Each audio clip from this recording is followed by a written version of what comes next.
조지 뮬러 하면은 다들 보통 어떤 생각부터 떠올리라 하면은 기도 응답을 5만 번이나 받은 사람, 5만 번의 기도 응답을 보통 떠올리곤 합니다. 그런데 그러한 뮬러의 기도 응답이 과연 무엇에 관한 것이었는지에 대해서는 별로 질문하는 사람이 없습니다. 무려 5만 번에 이르는 그런 기도 응답은 뮬러의 고아원 사역에 대한 그런 간절한 기도들 가운데 주어진 응답이었습니다.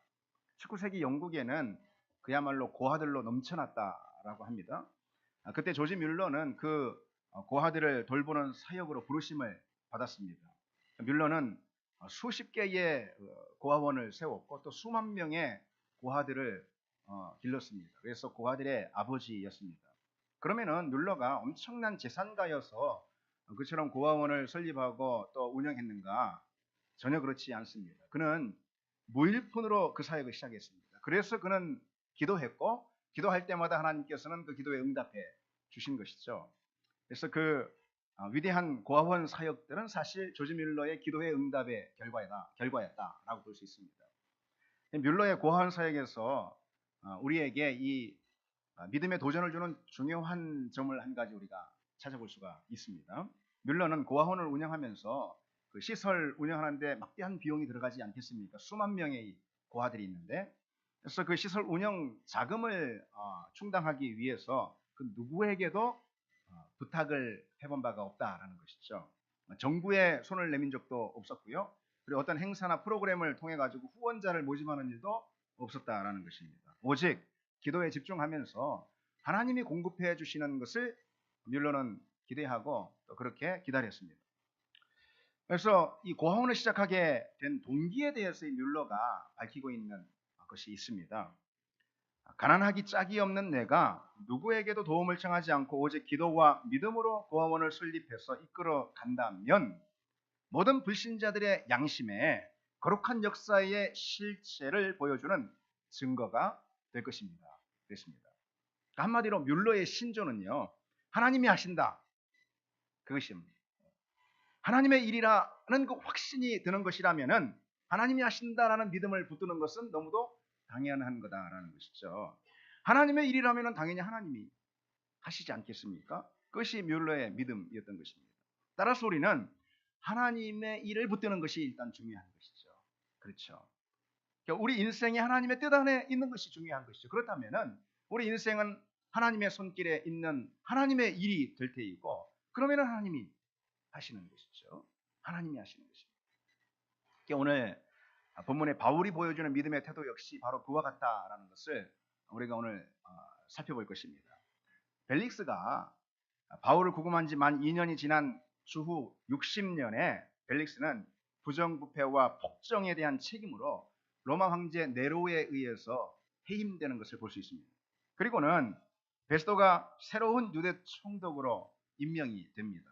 베스도는 이 총독의 임무를 수행하기 위해서 먼저 가이사라에 왔다가 3일 후에 예루살렘으로 올라갑니다. 당시 가이사라는 총독 공관이 있는 유대의 행정 수도였고 예루살렘은 종교적인 그런 중심지였습니다. 그렇기 때문에 유대 지역에 부임하는 총독들은 다 하나같이 자신의 정치적인 입지를 공고히 하기 위해서 예루살렘으로 가장 먼저 1순위로 올라간 것을 볼 수가 있습니다.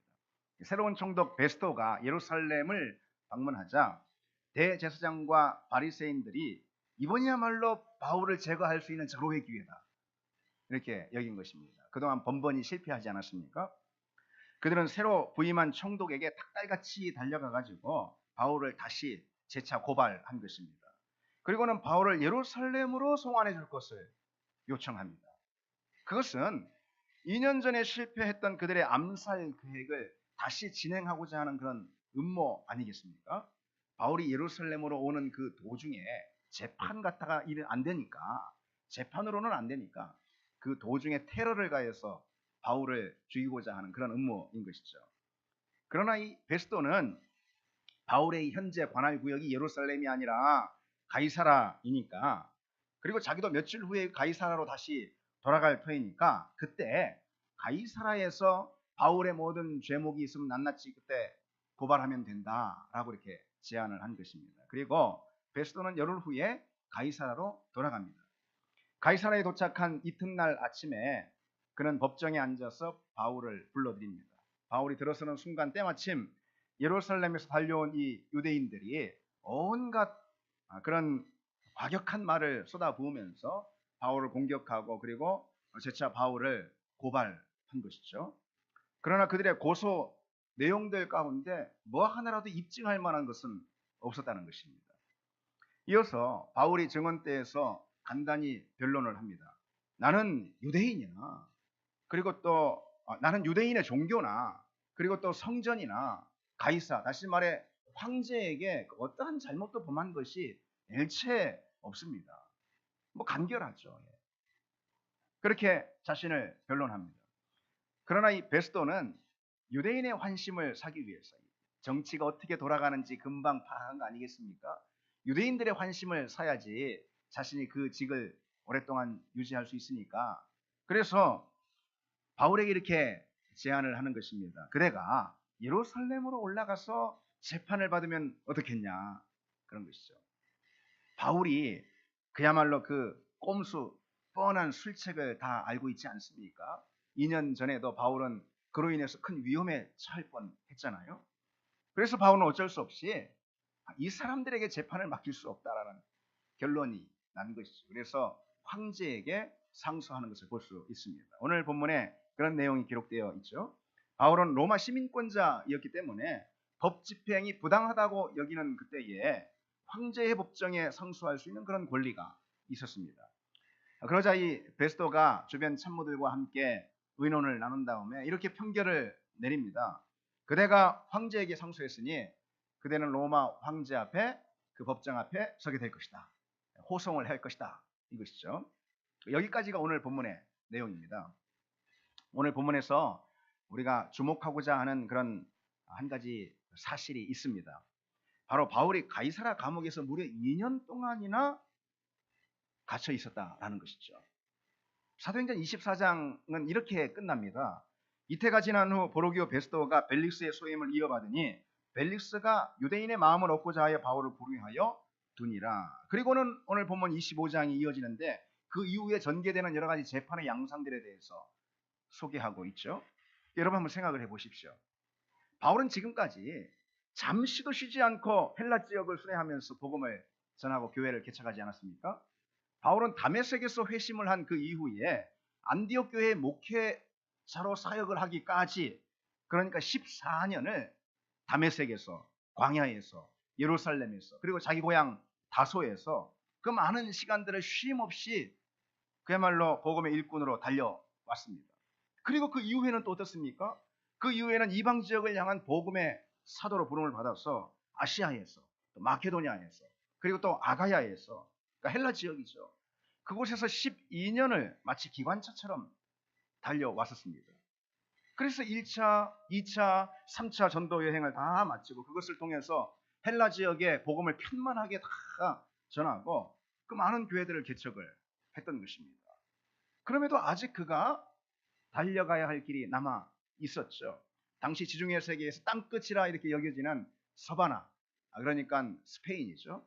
스페인까지 나가서 복음을 전해야 했기 때문입니다. 그리고 또 그 도중에 로마 교회를 방문해서 그들에게 믿음의 풍성한 것들을 나누어 주어야 할 책임도 바울에게 아직 남아 있었습니다. 바울은 분명 그래서 마음이 급했을 것입니다.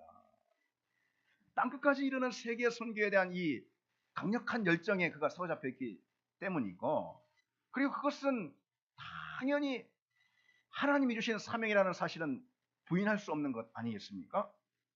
게다가 바울이 개척한 여러 교회들이 있는데 그런 교회들은 아직 바울에게 깊이 의존해 있는 그런 상황이었습니다. 그의 제자들 역시 바울의 가르침과 교훈이 아직은 더 많이 필요한 그런 영적인 상태였다는 것이죠. 더욱이 지금 바울의 나이가 이제 50대로 접어들게 되었습니다. 당시 평균 수명이 30대였다라는 이 사실을 통해서 우리가 알 수 있는 건 바울이 지금 매우 고령이다. 이 당시는 그렇습니다. 50대만 돼도 매우 고령이고 험한 여행을 오랫동안 바울이 했기 때문에 그가 건강이 여의치 않았다라는 것 짐작해 볼 수 있지 않습니까? 상황이 그랬기 때문에 지금 바울의 마음에는 무엇보다도 급한 마음이 있었을 것입니다. 바울은 마음이 조급했어요. 그런데 그런 상황에서 지금 바울은 길고 지루한 그런 재판과 소송에 휘말려 있는 것 아니겠습니까? 그리고 무려 2년이 넘게 감금이 된 채로 그 어떤 해결의 실마리도 지금 보이지 않는 그런 상황인 것이죠. 바울이 지금 얼마나 답답했겠습니까? 아유, 얼른 빨랑 하나님의 복음을 전해야 되나? 갈 길이 아직 먼데, 그리고 두고 온 교회들이 많이 있는데, 지금 바울이 얼마나 마음이 지금 답답하고 지금 급했겠습니까? 단지 옥에 갇혀 있는 것이 힘들고 괴로워서 그런 것이 아니에요. 옥중 생활이 고통스러워서 그런 것이 아니죠. 바울은 지금 감옥에 묶여 있을 만큼 그렇게 여유롭지 못한 상황인 것입니다. 감옥에 들어가는 것이 오히려 여유가 있는 것이죠. 그러니 여러분, 한 부패한 권력자의 사심에 의해서 하나님의 사도가 그토록 오랜 기간 동안 버려진 채 있을 수 있을까? 라는 이런 질문이 우리가 이 대목에서 들게 되는 것 아니겠습니까? 누가 봐도 하나님이 지금 바울을 마치 잊으신 것처럼 그런 상황이 되었다는 것이죠.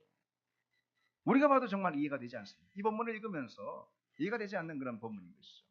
하나님께서 지금 바울을 막 그냥 재촉하시고 바울의 등을 막 그냥 떠미셔가지고 그렇게 복음을 전해도 부족할 만큼 지금 당시의 상황이 지금 복음 전도가 얼마나 긴박한 그런 상황이었습니까? 그런 긴박함에도 불구하고 바울의 복음 전도가 그토록 오랫동안 한낱 부패한 정치인의 그런 사심에 의해서 묶여 있었다라는 이 사실, 이해할 수 없는 그런 대목인 것이죠. 또한 바울에 의해서 개척된 그런 교회들 한번 생각해 보십시오. 그런 교회들은 아직도 여전히 바울의 손길이 없이는 아직 불안하고 위태로운 그런 상황인 것이죠. 그런데도 불구하고 그렇게 오랫동안 바울의 목회 사역이 중단되었다라는 이 사실 역시 이해하기는 어려운 대목인 것입니다. 그 중요한 시기에 하나님은 바울을 계속해서 옥에 남겨두셨던 것이죠. 따라서 그런 상황은 분명 바울로 하여금 낙담케 하는 그런 상황이 충분히 될 만했고, 하나님의 뜻과 인도하심에 대해 자신의 사도직에 대해서 의심이 되는 그런 상황 틀림없다라는 것입니다. 그렇게 속절없이 시간이 흘렀습니다. 바울은 갈 길이 멀고 마음이 급한데 그동안 2년이 넘게 구금이 된 채 재판만 해도 무려 5번이나 재판을 받게 되었습니다.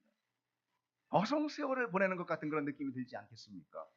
더욱 이제 새로운 총독이 부임을 했는데 새로운 총독이 부임을 함으로 일이 좀 해결될 거다라는 기대가 드는 것이 아니라 오히려 일이 더 꼬이는 것 아닌가, 이런 불안감이 드는 그런 상황인 것이죠. 이전에 총독 벨릭스는 바울에게 무슨 뇌물을 좀 받을 수 있을까 하는 그런 사심으로 바울을 억류해 두었습니다. 그렇다면 이 새로운 총독 베스도는 정치적 목적을 위해서 바울을 지금 이용하려고 하는 것입니다. 적어도 베스도가 몇 년간 지금 유대 총독으로 그 직을 유지할지 모르겠지만은 베스도가 있는 그동안에는 계속 바울을 어떤 자신의 정치적인 목적을 위해서 이용하려 들지 모릅니다. 지금 여러분 그런 상황이라면 바울이 지금까지 그토록 열심히 쉼 없이 복음과 교회를 위해서 달려왔는데 그런 바울로서는 참으로 실망스러운 그런 상황 아니겠습니까? 참으로 낙담이 되는 그런 상황인 것이죠. 인간적인 그런 시선으로 보자면은 지금 바울의 인생을 쥐고 다스리시는 분은 하나님이 아닌 것 같습니다. 상황만으로만 본다면은 바울의 인생에 개입하고 실제적인 영향력을 미치는 그런 존재는 온통 세상에 불의하고 그리고 악한 권세들인 것처럼 보인다는 것이죠. 그들이 자기 마음대로 자기들의 이석을 다 챙기면서 바울을 이용할 대로 이용하고 있는 것이죠. 지금 바울의 길을 불의한 자들의 손에 의해서 바울의 길이 다 쥐락펴락 지금 되고 있는 것처럼 보인다는 것입니다. 지금 상황을 우리가 자세히 보면은 바울 주변에서 바울의 길과 앞날을 틀어주고 있는 그런 주체들이 누구인가? 대제사장과 바리새인들의 끈질긴 고소와 고발 아니겠습니까? 바울의 거룩하고 위대한 그 여정이 한낱 유대인들의 음모에 볼모로 잡혀있는 그런 형국인 것이죠. 또한 바울 주변에 바울의 길과 앞날을 쥐락펴락하는 그런 주체가 무엇으로 보입니까, 여러분? 무법하고 불법한 그런, 그리고 부정하고 부패한 권력자들 아니겠습니까? 그들은 한낱 사심으로 바울의 거룩하고 위대한 그런 사도로서의 여정을 볼모로 잡고 있습니다. 발목을 잡고 있어요. 지금 상황만으로만 보자면은 그러한 것들이 바울의 인생을 쥐고 다스리는 것 같습니다. 바울의 인생에 온전히 개입해서 바울의 인생을 전체로 통제하고 있는 것은 그런 불의한 세력들의 손아귀 같아 보입니다. 그런 상황이라면 바울이 참 얼마나 답답했겠습니까? 무려 2년 동안이나. 여러분, 감옥 깊이 갇힌 바울을 한번 생각해 보십시오. 어디 지금 놀러 가는 중이 아닌 것입니다. 어디 여행이나 보내러 지금 그 인생을 사는 사람이 아닙니다. 얼마나 지금 바쁜 걸음을 청청걸음으로 달려왔습니까? 그리고 앞으로 갈 길이 얼마나 많습니까? 바울이 행하지 않으면 누가 행하겠습니까? 그래서 하나님께서 그 많은 12사도가 있는데 바울을 특별히 선택하신 거잖아요. 이방을 위한 그릇으로 바울이라는 사람을 특별히 선택하신 거잖아요. 그렇죠? 그 바울이 아니면 누가 이방 선교에 마침표를 찍겠습니까? 아니, 지금 그런 절박한 상황에서 말이죠. 바울 자신이 지금 말도 안 되는 그런 이유를 가지고 무려 2년 동안이나 구금이 되어 있다는 것은 스스로 생각해도 이해가 되지 않을 법한 그런 일인 것이죠.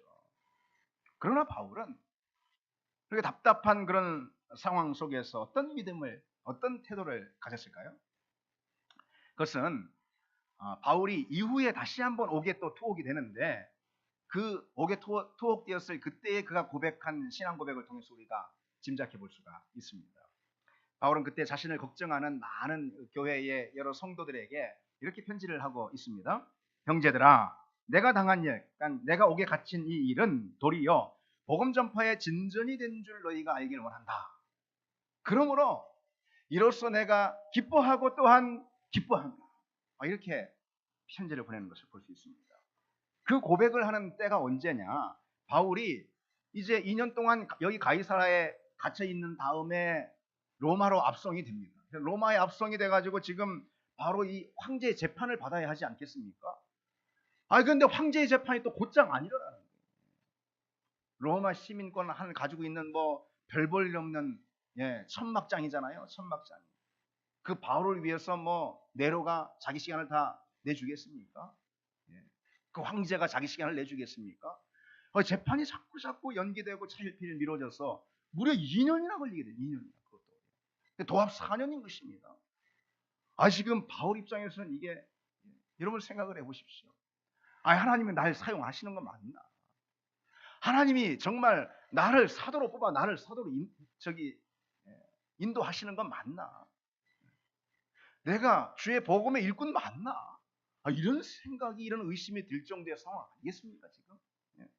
곧장 하나님께서 정말 기적으로 개입하셔도 지금 못마땅할 판인데, 그렇잖아요. 이런 상황이 지금 차일피일 미뤄지며 오래 지속되고 있는 것이죠.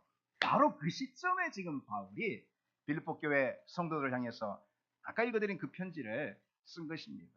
나의 갇힘으로 인해서 오히려 복음이 전파됐다. 나는 가둘 수 있을지 모르지만 복음은 가둘 수 없다. 나는 갇히지만 복음은 결코 갇힐 수가 없다. 나는 갇혔지만 오히려 복음 전도가, 복음 전파에 큰 진보가 일어났다. 그래서 나는 더 기뻐하고 더 기뻐한다. 옥에 갇힌 그 일이 내게 기쁨이 된다. 그래, 걱정하지 마. 그런 내용 아니겠습니까? 바울은 어떻게 이런 고백을 할 수 있었을까요? 말씀드린 대로 그렇게 참 정말 답답하고 암담한 그런 상황 속인데 바울이 어떻게 이런 고백을 할 수 있을까요? 나의 갇힘이 오히려 하나님의 복음 전도에 큰 진보를 가져왔다. 이로써 내가 기뻐한다. 나는 가둘 수 있지만 로마가 복음은 가둘 수가 없다. 어떻게 이런 고백을 할 수 있을까요? 그것은 무엇보다도 하나님이 하신다. 하나님이 하신다라는 믿음 때문인 것입니다. 내가 한다가 아니에요. 하나님이 하신다라는 믿음 때문인 것입니다. 복음의 일이든 선교와 전도의 일이든 교회의 일이든 인생의 일이든 그 모든 것의 주권자는 하나님이시고 따라서 하나님이 하신다. 그것이죠. 모든 역사의 주권자, 인생의 주권자는 하나님이시고 그래서 하나님이 행하시는 것. 그런 믿음이 바울에게 철저히 있었던 것입니다. 예레미야 33장 2절에 성경은 우리에게 이렇게 선포하고 있습니다. 이를 행하시는 여호와, 그것을 만들며 성취하시는 여호와, 그의 이름을 여호와라는 이가 이같이 말씀하신다. 아멘. 일을 행하시는 분도 하나님이시고 행하신 그 일을 완성하시고 성취하시는 분도 하나님이시다. 아멘. 이 고백이 우리의 고백이 되어야 하지 않겠습니까? 이사야 45장 6절로 7절도 하나님은 당신을 스스로 이렇게 소개하고 있습니다. 해 뜨는 곳에서든 지는 곳에서든 나 밖에 다른 이가 없는 줄 알게 하리라. 나는 여호와라, 다른 이가 없느니라. 나는 빛도 짓고 어둠도 창조하며 나는 평안도 짓고 환난도 창조하나니 나는 여호와라. 이 모든 일을 행하는 자니라. 아멘. 모든 일을 행하는 자는 빛도 짓고 어둠도 짓고 평안도 그리고 환난도 다 창조하시는 분은 하나님이다. 해 뜨는 곳에 그와 같은 분은 없다. 모든 것을 행하시는 분은 하나님이다. 성경이 우리에게 선포하고 있는 하나님 아니겠습니까? 근데 여러분 한번 생각해 보십시오. 복음이 바울의 것입니까? 복음이 바울의 것입니까? 복음은 하나님의 것이잖아요. 전도가 바울의 일입니까? 선교가 바울의 일입니까? 온 땅끝까지 복음이 전해지는 것이 바울의 일입니까? 아니잖아요. 하나님의 일이잖아요. 이것은 전도도 복음도 교회도 다 하나님의 일 아니겠습니까? 뿐만 아니라 심지어 자기 자신의 인생도 하나님의 것 아니겠습니까? 그래서 바울은 실제로 그렇게 고백하지 않습니까? 이제는 내가 사는 것이 아니요 오직 내 안에 그리스도께서 사시는 것이다. 내 인생도 하나님의 것이다. 내 인생의 주관자도 하나님이시다. 그러니 내 인생의 일을 누가 한다? 하나님이 하신다. 그것이죠. 오늘 우리를 향해서도 하나님 뭐라고 말씀하십니까, 여러분? 내가 너를 지명하여 불렀나니 너는 내 것이라. 예. 우리 인생은 하나님의 것이라는 것입니다. 우리 인생의 주인은 더 이상 우리 자신이 아니고 하나님이라는 것이죠. 내 인생의 주권자는 하나님이십니다. 그래서 하나님이 행하시는 것입니다. 그래서 하나님이 하십니다. 내 인생의 만사는 하나님이 다 쓰이시고 하나님이 이끄시고 또 하나님이 성취하시는 것입니다. 하나님의 뜻에 맞게 그분의 뜻대로 다 되는 것입니다. 그분의 뜻대로 되는 것입니다. 그래서 여러분 믿음은 다른 것이 아니라는 거예요. 믿음이라는 것은 하나님이 하실 것입니다. 하나님이 하십니다. 하나님이 다 하셨습니다. 이게 믿음인 것입니다. 같이 한번 해보겠습니다, 여러분. 하나님이 하실 것입니다. 하나님이 하십니다. 하나님이 다 하셨습니다. 예, 물론 내가 원하는 것을 하나님이 하셨다가 아니고 나를 향해 하나님이 원하시는 것을 하나님이 하셨다라는 그런 고백 아니겠습니까? 우리는 항상 이 고백 안에 있어야 하는 것입니다. 하나님이 하십니다. 그리고 일의 마침을 본 다음에는 또 어떤 고백을 해야 되는 것입니까? 하나님이 다 하셨습니다. 하나님이 다 하셨습니다. 그게 믿음인 거예요. 오직 하나님의 주권만을 인정하고 하나님의 주권만을 붙들고 하나님의 주권만을 온전히 고백하는 그것이 믿음이라는 것이죠. 여러분 그것이 믿음이라면은 그런 것이 믿음이라면은 여러분 우리는 정말 인생이 편해졌다라고 볼 수 있습니다. 인생이 편해진 거예요. 물론 고집 센 사람은 안 편해지겠지만은 고집을 꺾고 하나님 앞에 순복하는 사람은 인생이 편해지는 거예요. 그 다음부터 무슨 일이든 편안한 마음을 가질 수밖에 없는 거 아니겠습니까? 그렇죠. 내 인생 하나님의 것이고 하나님이 내 인생 주관하시고 그냥 내 모든 인생의 만사를 하나님이 다 하신다. 그분이 원하시는 그분의 뜻대로. 그렇죠. 하나님이 하신다. 그러면은 뭐 걱정할 게 뭐 있겠습니까? 그렇죠. 걱정하는 것이 오히려 이상한 거 아니겠습니까? 우리는 그로부터 편안한 마음을 갖는 것입니다. 근데 여러분 내가 합니다. 내가 이룰 것입니다. 라고 하는 사람하고 하나님이 하십니다. 하나님이 이루실 것입니다. 라고 하는 사람하고 누가 더 힘든 인생일까요? 누가 더 힘든 인생일까요? 이렇게 물으면은 앞에 거가 더 힘든 인생이다 라고 대답은 해야 될 것 같은데 사실 그런 인생을 내가 살고는 싶고 내가 하겠다고 어떤 게 더 어려운 인생입니까? 어떤 게 더 편안히 주어진 인생입니까? 자기가 자기 인생 주인이 돼가지고 인생의 길을 자기가 붙들고 있는 사람은 불쌍한 사람입니다. 아니, 믿는 사람이 그렇다면 그게 진짜 불쌍한 사람인 것입니다. 믿음은 그게 아니거든요. 창조주 하나님께서, 만물의 주관자 되신, 역사의 주관자 되신 하나님께서, 게다가 나를 누구보다 사랑하셔서 나를 위해서 당신의 아들까지 내어주시기 아까워하지 않으신 그 하나님께서 네 인생의 길을 내게 넘겨라, 내가 행하마 내가 이루마 말씀하시는데, 여러분, 내 인생의 길을 하나님께 내어드리지 않는 이 고집이야말로 정말 불쌍한 거 아니겠습니까? 정말 불행한 인생, 어리석은 인생 아니겠습니까? 하나님이 너 인생의 길을 내게 넘겨라, 그래 이제부터 너 인생은 꼬였다, 이것입니까? 여러분, 하나님 못 믿습니까? 하나님 우리를 사랑하시는 분이에요. God is good. 하나님은 내게 선하신 분이잖아요. 하나님은 나를 사랑하시는 분이잖아요. 하나님은 나를 위해서 당신의 아들 그리스도까지 아까워하시지 않고 버리셨기 때문에 하나님이 내게 행하시는 그 어떤 일도 선한 일이 되지 않을 수가 없는 것입니다. 아멘? 그렇죠. 그러니 내 인생의 길을 하나님께 마땅히 올려드리는 것이 우리에게 축복이 되고 선물이고 감사가 되어야 되지 않겠습니까? 바로 그것이 믿음인 것입니다. 그게 믿음이에요. 다 맡기면은 우리는 편안해지는 것입니다. 우리는 마음의 평안을 누리는 것이죠. 다 맡기는 믿음은 무엇보다도 하나님이 하십니다 라는 그런 고백 안에 들어 있습니다. 내 인생도 하나님의 것이고 인생의 만사도 다 하나님의 것입니다. 내 인생은 하나님께 속했습니다. 그러니 하나님 다 하십시오. 하나님 다 하십니다.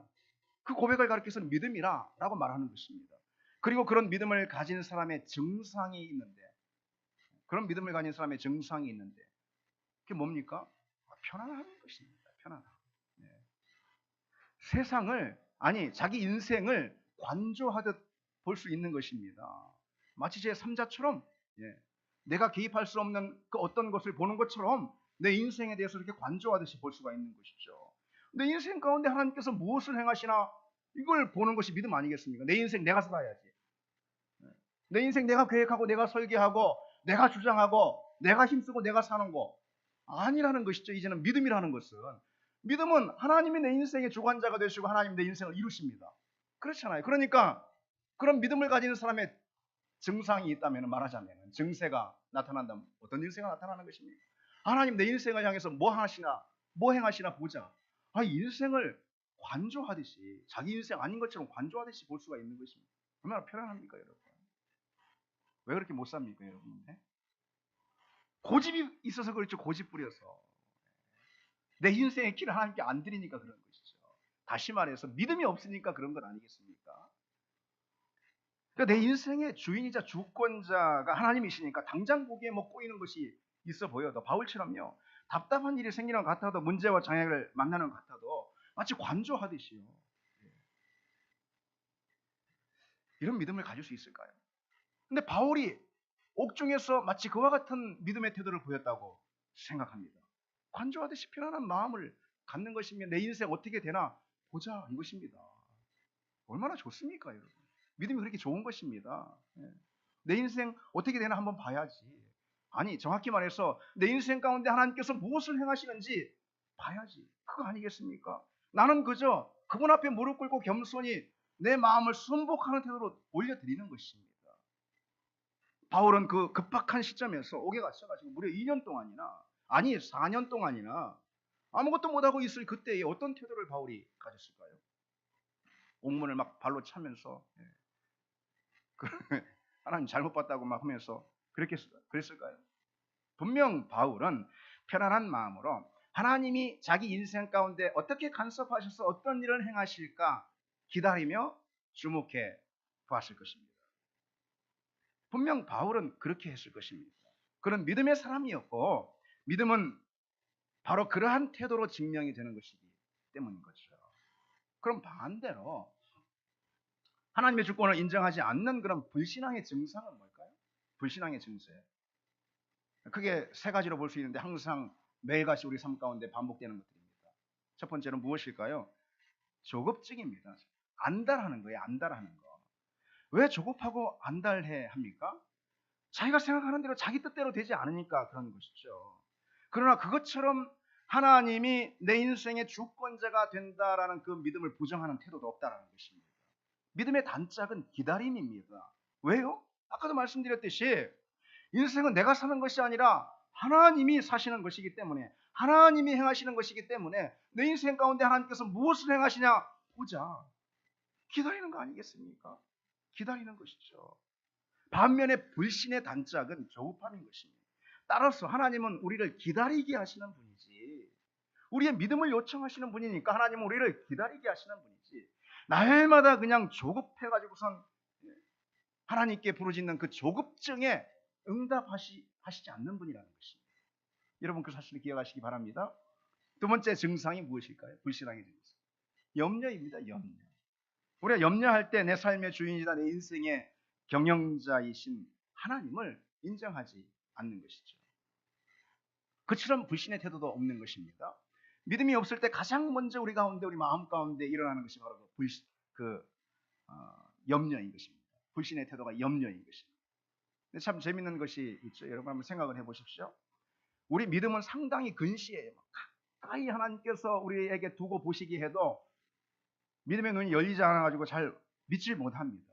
대단한 근시예요. 그러나 염려는 아주 원시인 것이, 멀리까지 보는, 멀리까지 내다보고 미리 다 흡상하고 있는 것이죠. 염려는 원시인 것이죠. 여러분, 우리가 염려를 맡길 때 주님께서 내 삶의 주권자가 되심을 인정하는 것이고, 바로 그 자체가 믿음의 행위인 줄 믿습니다. 마지막으로 불신의 세 번째 증상이 있는데, 이게 뭐냐? 불안인 것입니다. 불안해하는 것입니다. 우리는 모든 일이 내가 생각하는 대로, 내가 정해놓은 그 순서대로 풀리지 않으면 불안해하는 경향이 있습니다. 그리고 불평하고 이내 짜증을 내는 것이죠. 그러니까 우리는 종종 뭐뭐 하고 그 다음에 뭐뭐 한 다음에 그 다음에 뭐뭐 하고 이렇게 다 정해놨으면 이렇게 다 계획하고 이렇게 생각합니다. 그리고 그 인생 시간표대로, 내가 정한 그 일정대로 내 인생이 풀리지 않으면 불안해하는 것이죠. 뭐뭐 일 한 다음에 그 다음에 뭐 어디 뭐 취업을 하고, 취업한 다음에 뭐 한 다음에 뭐 하고, 뭐 결혼하고, 그 다음에 뭐 정해놓는다는 것이죠. 정한 대로 됩니까? 그래서 이제는 지금 이렇게 돼야 되는데, 지금 이제는 지금 이 일이 지금 이렇게 풀려야 지금 되는 때인데, 바울이 그럴 수 있지 않게 지금 이제는 지금 이렇게 해서 풀려가지고 지금 돼야 되는데, 일이 이렇게 진행이 돼야 되는데 지금 이게 뭔가? 그럼 바울은 그렇게 하지 않았다는 것입니다. 그것은 자기 주도적 태도인 것입니다. 자기 인생에 대해서 자기 주도적 태도를 갖는 것만큼 불신앙적인 태도도 없는 것이죠. 믿음이라는 것은요, 하나님 앞에 더 큰 독립성을 확보하는 것이 아닌 정반대, 하나님 앞에 깊은 의존성을 갖는 것입니다. 그래서 믿음이 깊어지면 깊어질수록, 믿음이 성장하면 성장할수록 하나님께 더 깊은 의존성을 갖게 되는 것이죠. 하나님 없이 한마디로 살 수 없게 된다. 그것입니다. 믿음은 훨씬 더 큰 의존성을 갖는 것입니다. 믿음이란 내 인생의 길을 하나님께 내어드리고 하나님께 온전히 인생을 위탁하는 것임을 믿습니다. 여러분, 그렇다면은 뭘 우리가 그렇게 불안해하고 염려하고 또 안달하고 조급해 하는 게 있습니까? 인생을 살면서, 지난 한 주간을 여러분 살면서 여러분 왜 이렇게 불안해하고 염려하고 또 안달하고 조급해 하는 일이 있습니까? 광야를 지나는 이스라엘 백성들을 한번 떠올려 보시기 바랍니다. 물이 없으면은 물이 없다고 불안해하고 염려합니다. 적군을 만나면 또 적군을 만났다고 두려워 떨고 불안해합니다. 그래서 매사가 걱정이고, 그래서 광야를 어떻게 벗어날 수 있을까? 광야를 벗어나려는 그 마음에만 조급해야 있는 것이죠. 그래서 하나님 아무것도 하시지 않는 것 같고, 나라도 뭘 해야지, 나라도 뭘. 그 뭐 합니까? 그래서 하나님 아무것도 하시지 않는 것 같아서 나라도 내가 뭘 해야지, 광야에서. 그래서 금송아지 만드는 거 아니겠습니까? 그래서 우상을 만들었단 말이죠. 그러나 이스라엘 백성들은 그 순간 생각을 했어야 하는 것입니다. 지금까지 언제 자기들 힘으로 이렇게 왔는가? 그 광야 생활, 그 광야에서 지금까지 자기들 힘으로 온 것이 어디 있었는가? 돌아봐야 했다는 것입니다. 홍해를 자기들 힘으로 가르고 건넜습니까? 아말렉을 자기들 힘으로 물리쳤냔 말이죠. 물이 없는 광야를 자기들 힘으로 헤쳐나왔냔 말이죠. 지금까지 수십 년 동안 광야에서 그들이 이렇게 견뎌내오고 헤쳐나온 것, 자기들 힘으로 그렇게 했냐라는 것이죠. 하나님이 하셨잖아요. 하나님이 하셔서 지금 그들이 그 자리에 있는 것 아니겠습니까? 여러분, 지금까지 여러분 힘으로 살아왔습니까? 여러분의 힘으로 지금 여기 믿음의 자리, 생명의 자리, 구원의 자리에 서 있냐라는 것이 다 하나님이 인도하시지 않았습니까? 다 하나님이 하시지 않았습니까? 그랬기에 우리가 여기 있도록 이 구원과 생명과 믿음의 자리에 서 있게 됐다는 것이죠. 때로 우리가 우리 인생에서 내 스스로 내 고집을 개입해가지고 내 뜻대로 뭐 하려고 할 때마다 다 망치지 않았습니까? 그게 하나님이고 다 그걸 다시 고치시고 수정하고 바꾸셔가지고 다시 우리를 이 자리로 이끄신 거, 이 생명과 구원의 자리로 이끄신 거. 우리가 한 일이 아니고 하나님이 하신 줄 믿습니다. 하나님이 하셨습니다, 여러분. 하나님이 하셨습니다. 이제 말씀을 맺겠습니다. 여러분, 하나님이 하신다라는 믿음이 우리에게 있기를 바랍니다. 우리 인생의 주권이 다 하나님께 있기에 하나님이 하셨고 하나님이 하시고 계시고 하나님이 다 우리 인생을 성취하시고 마치실 줄 믿습니다. 여러분, 우리가 인생의 마지막 날 저 하나님 앞에 서서 우리 모두가 다 같이 함께 외칠 말이 바로 이것입니다. 하나님이 다 하셨습니다. 하나님이 다 행하셨습니다. 이 고백을 인생의 마지막 날 주님 앞에서 우리가 같이 외치는 은혜가 있기를 바랍니다. 우리 같이 함께 바랍니다. 우리 같이 함께 바랍니다.